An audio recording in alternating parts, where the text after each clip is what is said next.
Students, Assalamu alaikum. Welcome to all of you. I'm your physics tutor for MDCAT Fahad Bhatti. Students, आज हमने बहुत important topic discuss करना है, शायद सारे MDCAT का सबसे इंपॉर्टेंट टॉपिक, जिसका नाम है प्रोजेक्टाइल मोशन। हमने आज देखना है कि प्रोजेक्टाइल मोशन की दो टाइप्स हैं जो हम FSC में बहुत डिटेल से नहीं पढ़ते, लेकिन यहाँ हम उसको एक्स्ट्रा जैसा पढ़ेंगे। एक होगी प्रोजेक्टाइल इन हॉरिजॉन्टल वे और एक हम पढ़ेंगे इन ऑब्लिक वे। और आज हम मुकम्मल पढ़ेंगे हॉरिजॉन्टल, लेकिन हम ब्रीफ इंट्रोडक्शन लेंगे ऑब्लिक का, क्योंकि उसके बाकी तमाम पैरामीटर्स हम पढ़ेंगे इन आवर नेक्स्ट लेक्चर। तो आइए फिर चलते हैं हम अपने लाइट बोर्ड की तरफ। स्टूडेंट्स, हम स्टार्ट करेंगे आज प्रोजेक्टाइल मोशन। हम डिस्कस करेंगे कि ये किस किस तरह से MDCAT के लिए इम्पॉर्टेंट है और इसमें से क्वेश्चंस किस किस तरह से आ सकते हैं। तो चलिए स्टार्ट करते हैं। सबसे पहले प्रोजेक्टाइल मोशन है क्या? Projectile motion is actually a two dimensional motion. Two dimensional means ये एक ऐसी मोशन है जो x एक्सिस और y एक्सिस दोनों में डिस्टेंस इंस्टेंटेनियसली तय करवाती है। उसके बाद प्रोजेक्टाइल मोशन एक ऐसी मोशन है जिसमें एक्सेलरेशन सिर्फ ग्रेविटी का होता है। सो आप में अगर इसकी प्रॉपर डेफिनेशन याद हो, आपको यूँ थी कि projectile motion is a two dimensional motion under constant acceleration of gravity. सिर्फ ग्रेविटी की वजह से ये मोशन हो गया। हम इसमें ज्यूम भी करते हैं कुछ चीज़ें, कुछ लिमिटेशंस होती हैं ख़ास। हम इसमें फ़र्ज़ करते हैं कि there are no aerodynamic forces present except force of gravitation. Gravitation की फ़ोर्स के अलावा कोई फ्रिक्शनल फोर्स, कोई हवा की फ़ोर्स मौजूद नहीं होती। अगर हम यहाँ से देखें तो हम दो टाइप्स डिस्कस करेंगे प्रोजेक्टाइल मोशन की। हमारे पास एक टाइप होगी horizontal projectile.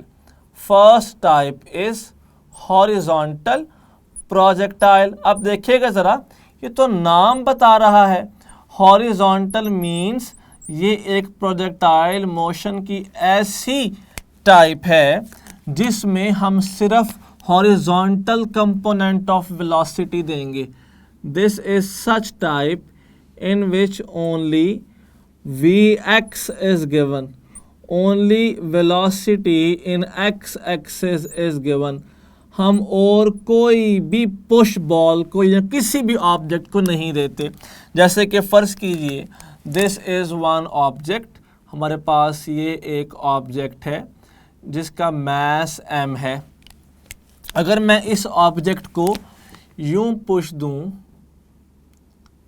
एज Vx तो इसको स्ट्रेट जाना चाहिए, लेकिन क्योंकि हमारे पास यहाँ पे ग्रेविटी भी तो मौजूद है, तो यही पुश की वजह से बॉडी अपना पाथ कुछ यूँ चेंज कर लेती है।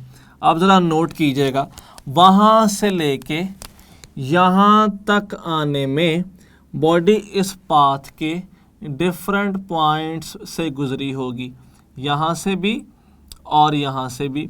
अगर देखा जाए तो हमने एक बात सबसे पहले की थी कि कोई भी फोर्स प्रेजेंट नहीं है एक्सेप्ट ग्रेविटेशनल फोर्स। अगर फोर्स नहीं है तो इट मींस कि there is no acceleration in X axis. Acceleration, अगर यहाँ पे एक्सेलरेशन भी नहीं होगा तो वेलोसिटी को सेम रहना चाहिए। सो this is Vx, this is Vx and this is also Vx। हम कुछ यूँ कह देते हैं this is Vfx and this is Vix, ताकि नॉमिनेट कर सकें कि ये इनिशियल और ये फाइनल वेलोसिटी थी। अब शुरू में क्योंकि हमने बॉडी को सिर्फ और सिर्फ इनिशियल पुश x एक्सिस में दिया था, तो कोई भी वेलोसिटी y एक्सिस की मौजूद नहीं थी। लेकिन क्योंकि हमारे पास ग्रेविटेशनल फोर्स मौजूद है जिसकी वजह से एक्सेलरेशन भी मौजूद है, ग्रेविटी का एक्सेलरेशन है तो फिर तो वेलोसिटी चेंज होगी, और वेलोसिटी फिर ग्रेविटी की फोर्स की सिमत में पैदा होना शुरू होती है, पहले कम फिर ज़्यादा, और ऐसे वो इंक्रीजिंग ऑर्डर में बढ़ती ही चली जाती है। सो दिस इज़ VFY। नोट कीजिएगा, आपने यूं बॉडी को थ्रो किया, आपने सिर्फ x कंपोनेंट ऑफ वेलोसिटी दिया, लेकिन ड्यू टू ग्रेविटी उसने यूं अपनी मोशन को तय किया। इस सारी मोशन में बेसिकली हुआ क्या है, इस सारी मोशन में इस ऑब्जेक्ट ने वर्टिकल डिस्टेंस b तय किया है और उसी के साथ साथ इस ऑब्जेक्ट ने हॉरिजॉन्टल डिस्टेंस भी तय किया है। So this horizontal distance is called x, this vertical distance is called y। सो हम कह सकते हैं कि this is 2 dimensional motion under constant acceleration of gravity. अब सबसे पहले हम दो काम करेंगे। हम सबसे पहले इसकी बात करेंगे वेलोसिटी की, ताकि हम कैलकुलेट कर सकें कि फाइनल वेलोसिटी क्या होती है लैंडिंग पॉइंट पे, और फिर हम बात करेंगे पैरामीटर्स की कि रेंज और हाइट क्या थी इन दिस प्रोजेक्टाइल सिस्टम। तो नोट कीजिएगा, अगर हम वेलोसिटी की बात करते हैं तो हम बात करेंगे एक्स एक्सिस और वाई एक्सिस की सेपरेटली। सेपरेटली क्यों बात करेंगे?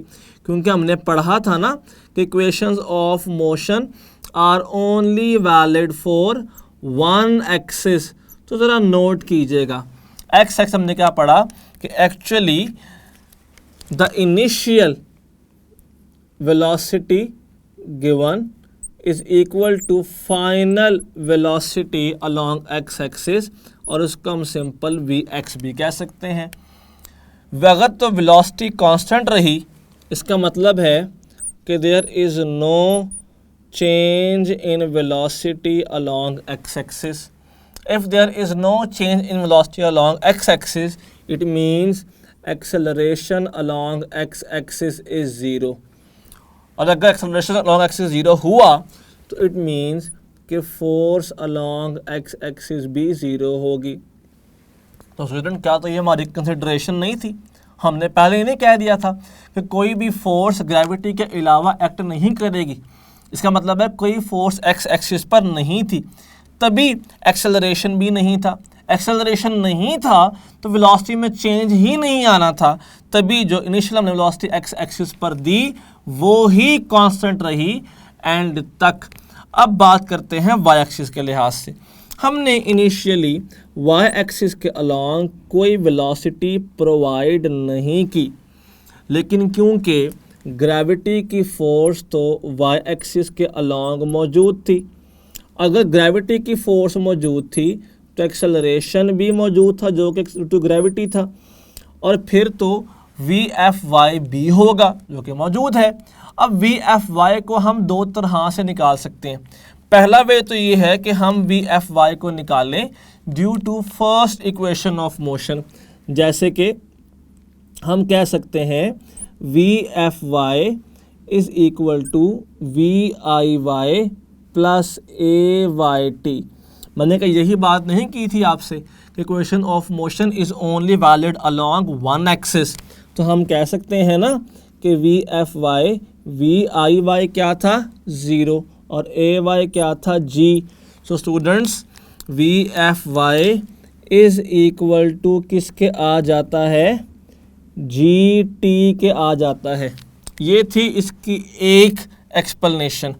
एक और भी हो सकती है, वो कैसे? हम यूं भी तो कह सकते हैं इसी बात को कि 2AS is equal to VF square minus VI square, और ये सारा कुछ हम वाई एक्सिस के लिहाज से ले सकते हैं। सो दिस बिकम्स 2GH, क्योंकि इस H को ना मैंने यहाँ पर Y भी कहा हुआ है, is equal to VFY square, जबकि VIY स्क्वेयर क्या हो तो 0 है। सो हम यहाँ से सिंपल कह सकते हैं कि VFY is equal to under root 2GH। So this is the formula of y component of velocity at final position. अब मुझे VFX भी पता है and I also know the value of VFY। तो मेरे लिए वेलोसिटी निकालना बहुत आसान होगा यहाँ पे। अगर जनरली देखें तो हम यूँ भी तो कह सकते हैं कि फाइनल वेलोसिटी, जो कि सिर्फ इस केस में एप्लीकेबल है, is equal to we F is equal to under root V F x square plus V F Y square. अब इस बात को ना हम यूँ लिख सकते हैं जनरली कि वी एफ ज़रा नोट कीजिएगा, V F is equal to under root V X square, क्योंकि this is V X, plus V F Y is G T, square लेंगे तो आ जाएगा जी स्क्वेयर टी स्क्वेयर।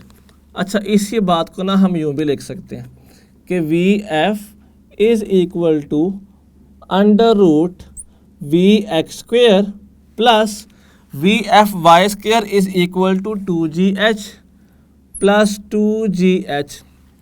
स्टूडेंट्स, ये हमारे पास फार्मूला है फाइनल वेलोसिटी का in case of horizontal projectile. कब भला?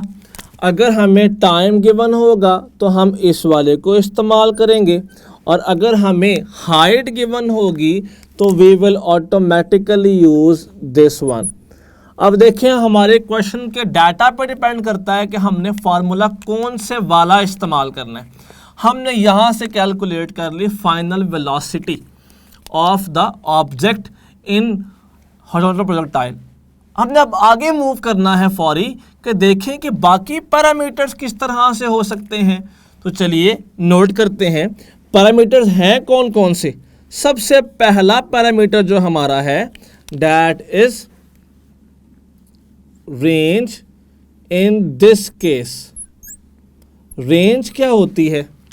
अगर इस केस में देखा जाए तो स्टूडेंट्स हम रेंज कह देते हैं horizontal distance covered by the object. जैसे ही हमने बॉडी को थ्रो किया तो बॉडी ने डिस्टेंस तय किया horizontally, this X is called range. आपको याद है हम फार्मूला पढ़ते थे S is equal to V T. अब अगर सब कुछ x के लिहाज से हो जाएगा, so this distance is x is V X times T. तो students, this is the formula of range but only in horizontal projectile.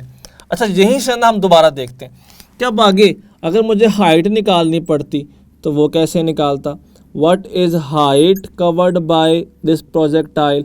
तो नोट कीजिएगा हाइट होती क्या है। Height is the vertical distance covered. तो हम कह सकते हैं कि जब हाइट की बात की जाएगी ना तो height is vertical distance covered.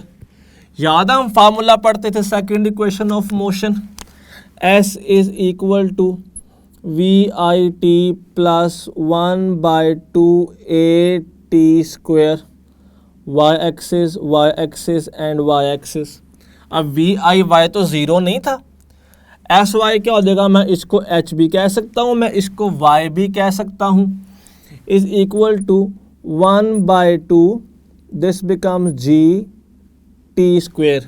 Students, this is the formula of height of projectile but only in horizontal way.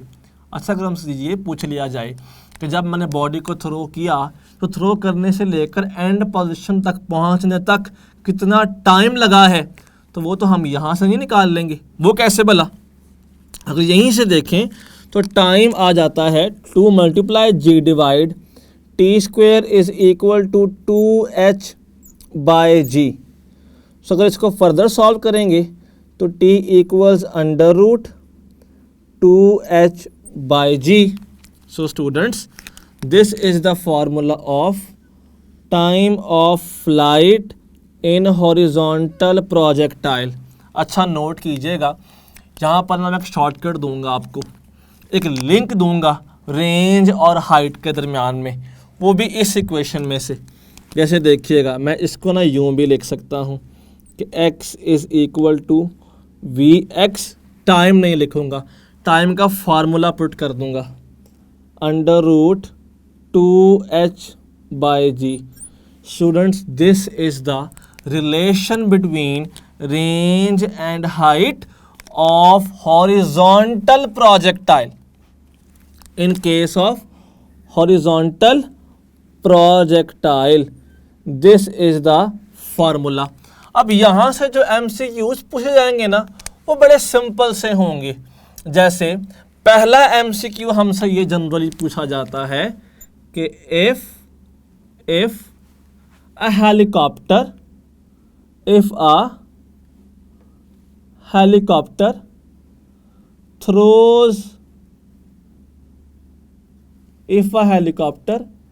throws a package or throws a bomb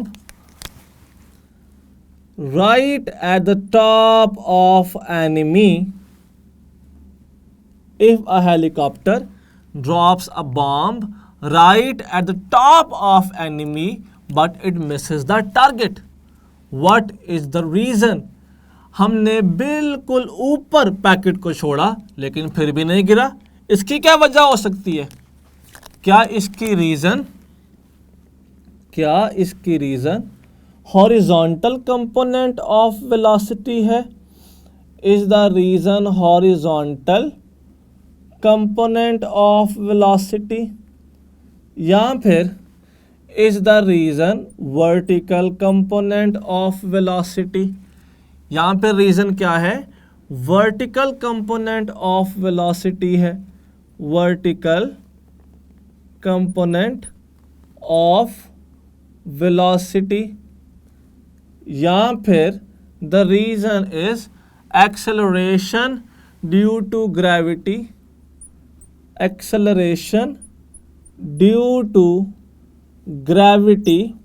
students, यहाँ फिर रीजन है टू डायमेंशनल मोशन. अब बताएं कि इनमें से main reason क्या है? एक हेलीकॉप्टर मूव कर रहा था, उसके पास पैकेज था, हमने पैकेज को ड्रॉप किया बिल्कुल एनिमी के ऊपर, फिर भी उस पर गिरा नहीं. The reason is helicopter was moving actually. जब आप पैकेज को ड्रॉप करेंगे तो पैकेज के पास वही वेलोसिटी होगी जो हेलीकॉप्टर के पास थी. तो इस कंपोनेंट ऑफ वेलोसिटी की वजह से वो ऊपर नहीं बल्कि वो हॉरिजॉन्टल प्रोजेक्टाइल मोशन करेगा. तो अगर तो आप चाहते हैं कि इसके ऊपर गिरता तो आप बिल्कुल टॉप पे नहीं, थोड़ा पहले ही इसको रिलीज कर देते ताकि Vx कंपोनेंट ऑफ वेलोसिटी जो हॉरिजॉन्टली था वो उसके ऊपर फॉल करवाता. So the correct answer is that this package missed the target due to x component of velocity. यहीं से हमें MCQ ये भी पूछा जाता है जनरली कि बताइए कि what is the angle of projection in horizontal projectile? What is the angle of projection जब हम बॉडी को थ्रो करते हैं प्रोजेक्टाइल मोशन में? तो what is the angle of projection in horizontal projectile? तो बताइए कि हॉरिजॉन्टल प्रोजेक्टाइल में कितना एंगल होना चाहिए? इसकी ऑप्शंस हमें कुछ यूं दी जाती हैं कि option alpha, beta, charlie and delta. So alpha option is 0 degree, beta option is 30 degree, 45 degree and 90 degree. तो स्टूडेंट ने क्या पढ़ा था भला कि हम इसमें सिर्फ वेलोसिटी देते ही हॉरिजॉन्टल हैं. तो velocity is moving in horizontal way. तो जो इसका एंगल बनेगा with X axis that is always 0 degree. तभी तो इसका नाम हॉरिजॉन्टल प्रोजेक्टाइल है. यहाँ से हम एक और क्वेश्चन भी देखेंगे. हमें ये क्वेश्चन यूं भी पूछा जा सकता था, एक न्यू क्वेश्चन कि if a ball is thrown, हमने बॉल को फेंक दिया है, thrown हॉरिजॉन्टली, हमने बॉल को फेंका है horizontally. If a ball is thrown horizontally with speed of, if a ball is thrown horizontally with speed of, हमें स्पीड बता दी गई है, that speed is actually 40 meters per second. If a ball is thrown, हमने उसको फेंका है horizontally 40 की स्पीड से, then what will be its final velocity after 3 second, then what will be its final velocity after 3 second, then बताइए कि 3 second के बाद फाइनल वेलोसिटी क्या होगी। हमें ऑप्शन स्टूडेंट्स कुछ यूँ दी जाएंगी that this is A, B, C and D. Our options are actually 40 meters per second, 45 meters per second, 50 meters per second, and as well as 55 meters per second. हमें पता है Vx, दिस इज Vx, क्योंकि उसने कहा क्या है कि इस थ्रोन हॉरिजॉन्टली, और हमें पता है टाइम, और निकालना क्या है final velocity. We will use this relation. अगर हम इसको इस्तेमाल करें तो कुछ यूँ सॉल्व होगा कि Vf is equal to under root Vx square plus ji square T square. Vx is actually 40, so 40 square is 1600. G is 10. 10 square is 100. T is 3. 3 square is 9. So this becomes under root 1600 plus 900, which is equal to 2500. तो ज़रा आप बताएं कि root of this becomes 25 था ना, ये तो 5 हो जाएगा, बाकी बचे 2 zeros, वो 1 रह जाएंगे। So correct answer is 50 meter per second. तो ऐसा ही क्वेश्चन, बिल्कुल ऐसा क्वेश्चन हमसे ना वैसे यूं भी पूछा जा सकता था कि वो सब कुछ हमें सेम कहता कि if a ball is thrown horizontally with same speed of 40, लेकिन आगे हमें टाइम ना बताता, हमें ये कह देता कि then final velocity is if height is 45 meter. अगर मैंने 45 मीटर से फेंका होता ना तो बताएं कि वेलोसिटी फाइनली क्या होती। अब इसके लिए ना हम यूज़ करेंगे इस फार्मूला को, ज़रा नोट कीजिएगा। आपको ऑप्शंस कुछ यूँ दी जा सकती हैं, alpha, beta, charlie and delta. Options are exactly same, 40 meter per second, 45 meters per second, इसी के साथ हम कह देंगे 50 meters per second and now 55 meters per second.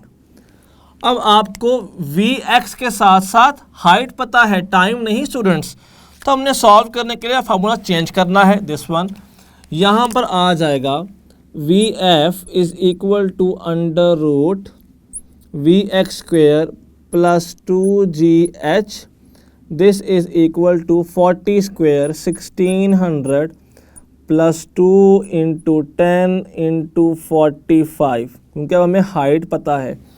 45 into 2 becomes 90, 90 इंटू 10 becomes 900, so this is also equal to 1600 plus 900।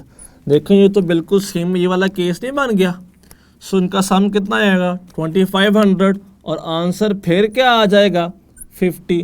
So students we have the same answer as before, लेकिन देखें दोनों के पूछने का अंदाज मुख्तलिफ था, फार्मूलाज मुख्तलिफ थे, लेकिन आंसर दोनों के फिर भी क्या आ गए स्टूडेंट्स, यहाँ पे बिल्कुल सेम आ गए।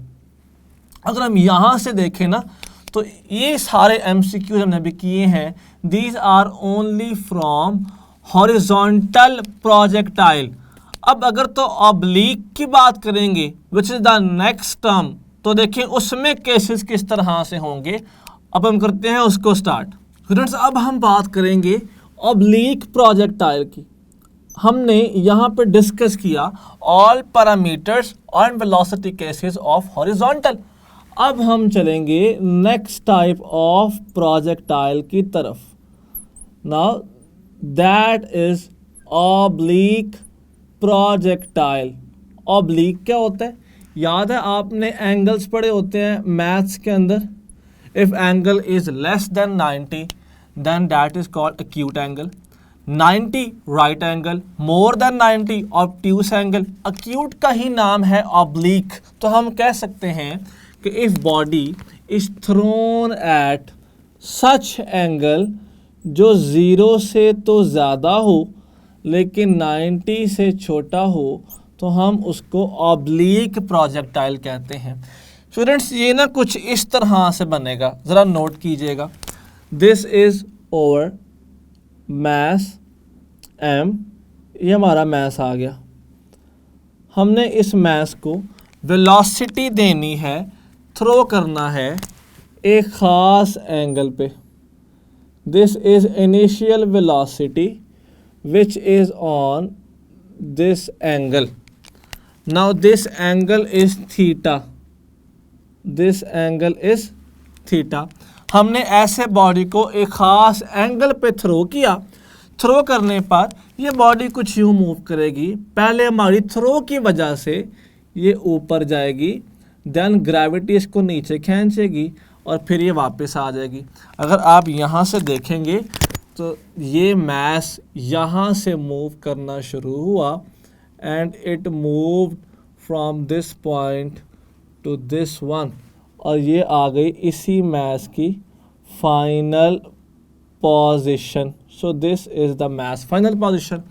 तो इस मैस ने यहाँ से लेके वहाँ तक ये जो डिस्टेंस हॉरिजॉन्टल तय किया, ये थी इसकी रेंज r। अब इस सारे पाथ को फॉलो करने के लिए लाजमी सी बात है इस मैस को इस पॉइंट से, इस टॉप पॉइंट से और इस पॉइंट से भी गुजरना पड़ेगा। तो ये तीनों जब पॉइंट से गुजरेगा तो हम अपने इनिशियल पॉइंट से पहुंच जाएंगे फाइनल पॉइंट तक। पर हमारी बातें बिल्कुल सेम है कि यहाँ पर भी हमने ये बात कंफर्म कर दी कि कोई भी फोर्स एरोडायनामिक प्रेजेंट नहीं है सिवाय ग्रेविटी के। अगर मैंने वेलोसिटी को एंगल थीटा पर फेंका है ना, तो इस वेलोसिटी के दो कंपोनेंट्स भी होने चाहिए। एक कंपोनेंट्स वो जो अलॉन्ग एक्स एक्सिस होगा इस एंगल के बिल्कुल साथ, हम इसे कह सकते हैं VIX which is equal to VI cos of theta. और एक कंपोनेंट जो एंगल के बिल्कुल सामने होगा, that is this one. Now this is y component, हम इसे कह सकते हैं VIY which is equal to VI sin theta. Students इस कंपोनेंट को हम यहाँ से उठा के बिल्कुल यहाँ पर भी प्लेस कर सकते हैं। सो दिस इज़ VIY कंपोनेंट। क्योंकि कोई फोर्स एक्स एक्सिस में तो मौजूद ही नहीं है, तो no force means no acceleration and that means no change in velocity.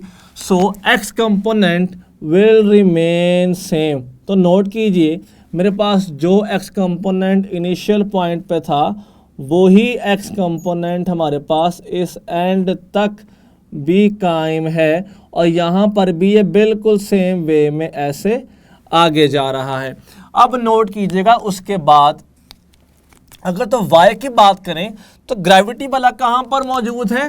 Students gravity तो मौजूद है डाउनवर्ड्स, जबकि बॉडी कहाँ पर जा रही है? अपवर्ड्स। तो बॉडी तो ग्रेविटी को अपोज नहीं कर रही, जिसकी वजह से इसकी वेलोसिटी वर्टिकली पहले कम होती रहेगी।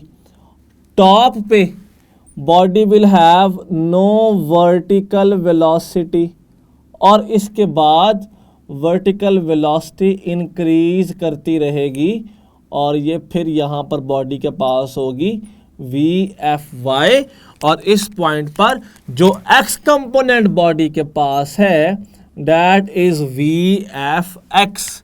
जरा नोट कीजिएगा, इस केस में बॉडी के पास इक्वल एक्स कंपोनेंट है, जबकि जो वाई कंपोनेंट है that is linearly decreasing then linearly increasing. और यहाँ पे हम एक केस और भी तो देख सकते हैं जो बड़ा इंपॉर्टेंट एमसीक्यू आता है, वो वाला क्या, अगर मैं वी वाई कंपोनेंट को एक्स के ऊपर रखूं जैसे यहाँ पे ड्रॉ किया गया है, और इस कंपोनेंट को अगर यहाँ पे रखूं तो नोट कीजिएगा, now this is resultant velocity. यहाँ पर y था ही नहीं तो vx ही क्या है, रिजल्टेंट वेलोसिटी है, जबकि यहाँ पे दिस इज रिजल्टेंट वेलोसिटी। तो हम ये बात भी तो कह सकते हैं स्टूडेंट्स कि ऑब्लिक प्रोजेक्टाइल एक ऐसी प्रोजेक्टाइल मोशन है जिसमें acceleration is always downward, acceleration is always downward, जबकि velocity can be anywhere. Velocity देखिएगा पहले अपवर्ड थी, फिर हॉरिजॉन्टल हो गई, फिर नीचे की तरफ को हो गई। तो अगर ये पूछा जाए कि in which kind of motion acceleration is always downward but velocity can be anywhere, तो हम ये बात याद रखेंगे कि that is only projectile motion. अब अगर टॉप पॉइंट से देखा जाए तो टॉप पॉइंट से लेके जो बॉडी के पास ये वाला डिस्टेंस है students, this is called its height of flight. हम इसको मैक्सिमम हाइट भी कहते हैं, लेकिन इनकी हम बात करेंगे बाद में। सबसे पहले हम डिस्कस करेंगे कि इसकी वेलोसिटी किस तरह से है। अगर स्टार्ट करें तो we will discuss from X axis और फिर हम मूव करेंगे टुवर्ड्स वाई एक्सिस। तो ज़रा नोट कीजिएगा, सबसे पहले अगर एक्स एक्सिस की बात की जाए तो बात बिल्कुल सेम है।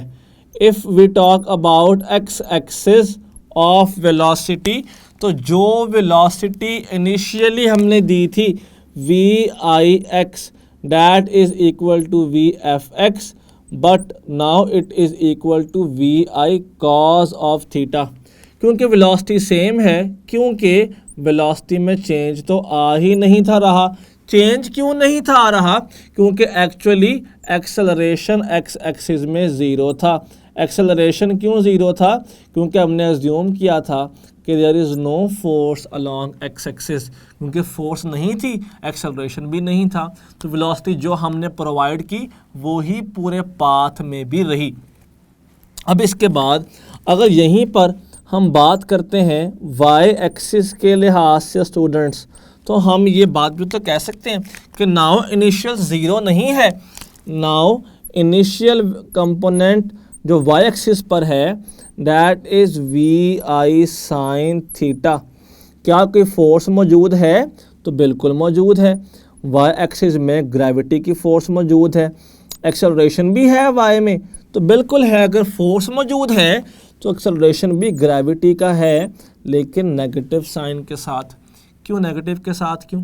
क्या ऐसा नहीं हो सकता कि यहाँ पर हम हाफ में माइनस ले लें, हाफ में पॉजिटिव ले लें?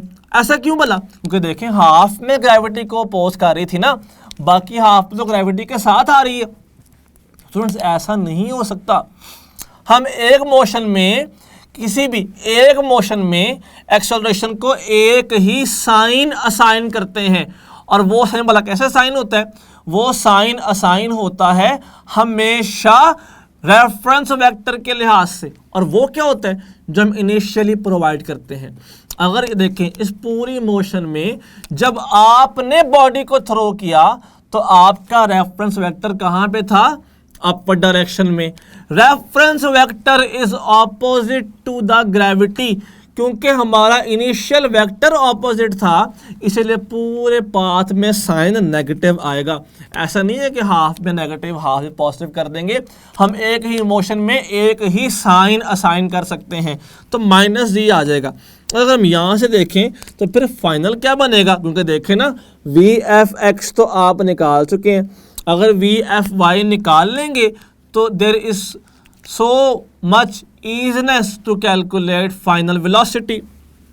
हमने कहा v F y is equal to we I y plus a t, और ये ए वाई था, तो ये आ गया v F y is equal to we i sine theta minus g t. Minus क्यों, क्योंकि ए वाज माइनस जी।